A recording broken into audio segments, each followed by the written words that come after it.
আমার মা house wife.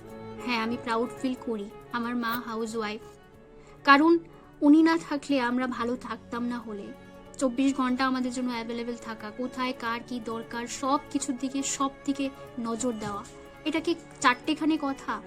আমার বাবাকে সব সময় আমি বলতে শুনেছি, আমার বাবার মতো হয়তো অনেক বাবাই আছে যারা সবসময় এটা বলে যে তুমি কি বাইরে গিয়ে খেটে এসেছো, তোমার কি সেই পরিশ্রম, বাইরে গিয়ে দেখো টাকা উপার্জন করা কতটা কঠিন। সত্যিই তো, তুমি বাইরে গিয়ে টাকা রোজগার করছো তাই তোমার পরিশ্রম হয়েছে, কিন্তু ঘরের যে মহিলাটা 24 ঘন্টা তোমার জন্য অ্যাভেলেবেল থাকছে, তার কি পরিশ্রম হতে পারে না? তার কি শরীর খারাপ হতে পারে না? তার কি কোথাও ঘোরার ইচ্ছে হতে পারে না? তার কি শখ আহ্লাদ থাকতে পারে না শুধু সে রোজগার করে না বলে? সে যখন তার দরকারে দুটো টাকা তোমার কাছে চায়, তখন তুমি তাকে বলো রোজগার করা অনেক কঠিন, টাকা রোজগার করা কি এতটাই সহজ যে যখন চাইবে পেয়ে যাবে?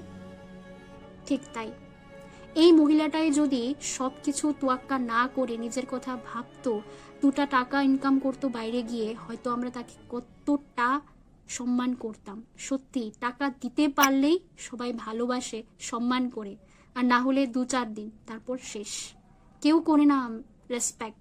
হাউস ওয়াইফ বলাটা খুব সহজ হলেও তার যে রোল প্লেটা সেটা সহজ না।